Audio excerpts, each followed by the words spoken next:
திருச்சிற்றம்பலம். ஸ்ரீமத் மாணிக்கவாசக சுவாமிகள் அருளிய திருப்பள்ளி எழுச்சி 10வது பாடல்.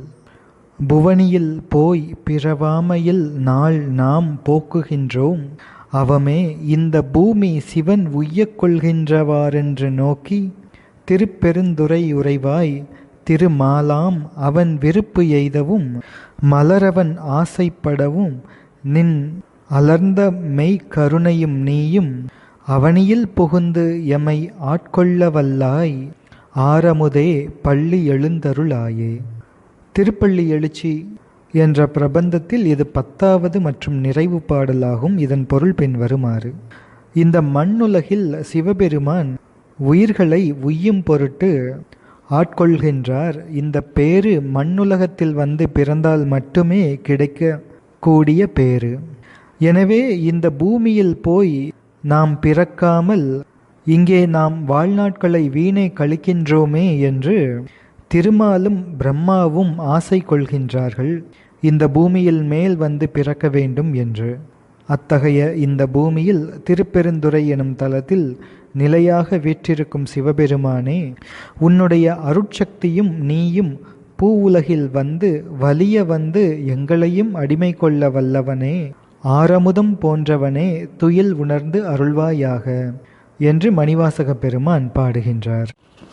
விண்ணுலகத்திலோ கீழ் உலகங்களிலோ போகங்களையோ துன்பங்களையோ அனுபவிக்க மட்டுமே முடியும். ஆனால் இந்த இரண்டிற்கும் இடையில் இருக்கின்ற இந்த நிலவுலகில், இந்த பூலோகத்தில்தான் சிவபுண்ணியம் செய்வதற்கு வாய்ப்பு இருக்கின்றது ஆன்மாக்களுக்கு.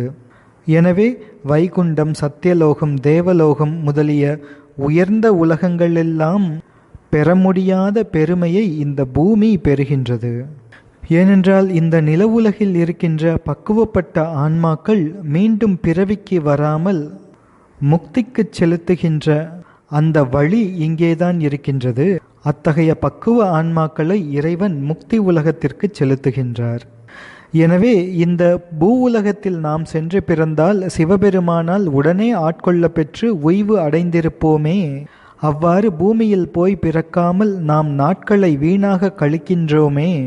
வைகுண்டத்திலும் சத்தியலோகத்திலும் இருக்கின்ற போகங்களை நுகர்ந்தும் அதிகாரங்களை செலுத்தியும் நாட்களை வீணாக கழிக்கின்றோமே என்று திருமாலும் பிரம்மாவும் நினைத்து இந்த பூமியில் வந்து பிறக்க வேண்டும் என்று ஆசைப்படுகின்றார்கள். ஏனென்றால் மேலே சொன்ன இந்த உலகங்கள் எல்லாம் பசு புண்ணியங்களை கழிப்பதற்கு உரிய உலகங்கள். எனவேதான் அங்கே மறுபடியும் சிவபுண்ணியம் செய்வது மிக அரிது. எனவேதான் தேவர்கள் உட்பட அனைவரும் இந்த மண்ணுலகத்தில் வந்து சிவபெருமான் எழுந்தருளியிருக்கும் திருக்கோயில்களிலே சிவபூஜையாகிய தவத்தினை செய்கின்றார்கள். எனவே திருமால், பிரம்மா உட்பட்ட தேவர்கள் அனைவரும் இங்கே வந்து பிறக்க வேண்டும், அதன் மூலம் சிவபெருமானால் நாம் ஆட்கொள்ளப்பட்டு உய்வு பெற வேண்டும் என்று ஆசைப்படுகின்றார்கள். இவ்வாறெல்லாம் அவர்கள் ஆசைப்படுகின்ற இந்த பூ உலகத்தில் திருப்பெருந்துறை எனும் திருக்கோயிலிலே வீற்றிருக்கும் சிவபெருமானே, நீ உன்னுடைய திருவருள் வடிவமான பராசக்தியோடு வந்து எங்களை ஆட்கொள்ள வேண்டும் என்று பாடுகின்றார் மாணிக்கவாசக பெருமான்.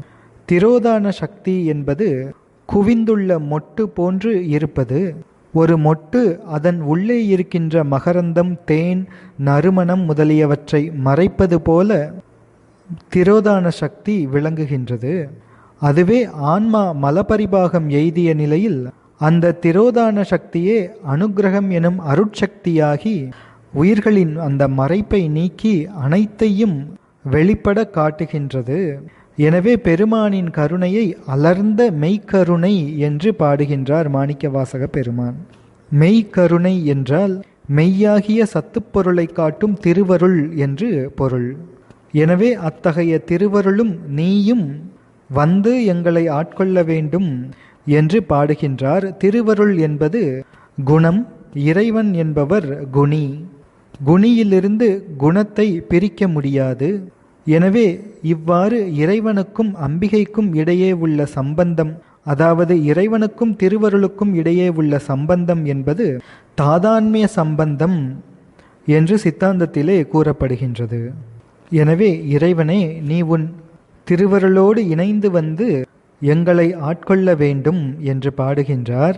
நீ எங்களை வந்து ஆட்கொள்வதற்கு பல தடைகள் இருக்கலாம், எங்களுக்கு தகுதியின்மை இருக்கலாம். என்றாலும் கூட நீ அவற்றையெல்லாம் பொருட்படுத்தாது அவற்றையெல்லாம் தகர்த்து எங்களை ஆட்கொள்ள வல்லவன். நீ ஆரமுது போன்று இருப்பவன். எனவே எங்களை ஆட்கொள்வதற்கு எம்பெருமானே ஆரமுதே பள்ளி எழுந்தருளாயே என்று இந்த நிறைவு பாடலிலே மணிவாசகப் பெருமான் இறைவனிடம் விண்ணப்பம் வைக்கின்றார். இத்துடன் இந்த திருப்பள்ளி எழுச்சியில் இருக்கின்ற 10 திருப்பாடல்களும் நிறைவடைகின்றன. திருப்பள்ளி எழுச்சியின் இந்த 10 திருப்பாடல்களின் அர்த்தங்களையும் நாம் சிந்திப்பதற்கு எடுத்துக்கொண்ட நூல்கள் 2 நூல்கள். முதல் நூல் சைவ சித்தாந்த மகாசமாஜம் வெளியிட்ட திருவெம்பாவை திருப்பள்ளி எழுச்சி மூலமும் உரையும் என்ற நூல். இதிலே திருவெம்பாவை திருப்பள்ளி எழுச்சி ஆகிய நூல்களுக்கு உரை செய்திருப்பவர் திரு சண்முகசுந்தரம் செட்டியார் அவர்கள். இரண்டாவது நூல் திருவாசகம் சிவக்குடில் விளக்கம் என்ற நூல். சிவத்திரு கண்ணாயிரம் ஐயா அவர்கள் திருவாசகத்திற்கு எழுதிய உரை நூல் இது ஆகும். சிவத்திரு கண்ணாயிரம் ஐயா அவர்கள் பெரிய புராணத்திற்கு உரை எழுதிய சிவகவிமணி CKS ஐயா அவர்களின் மாணாக்கர் ஆவார். எனவே இந்த 2 உரையாசிரியர்களின் உரை கொண்டு நாம் மணிவாசகப் பெருமான் அருளிய திருப்பள்ளி எழுச்சி என்ற பிரபந்தத்தை சிறிதளவு சிந்தித்தோம். சிந்திப்பதற்கு காரணமாக இருந்த குருவருளையும் திருவருளையும் போற்றி வணங்குவோம். உரையாசிரியர்களின் திருவடிகளையும் போற்றி வணங்குவோம். எம்பெருமானார் திருவாதவூர் அடிகள் ஸ்ரீமத் மாணிக்கவாசக சுவாமிகள் அவர்களின் திருவடித் தாமரைகளை நம் மனம் மொழி மெய்களால் வணங்குவோம். திருச்சிற்றம்பலம்.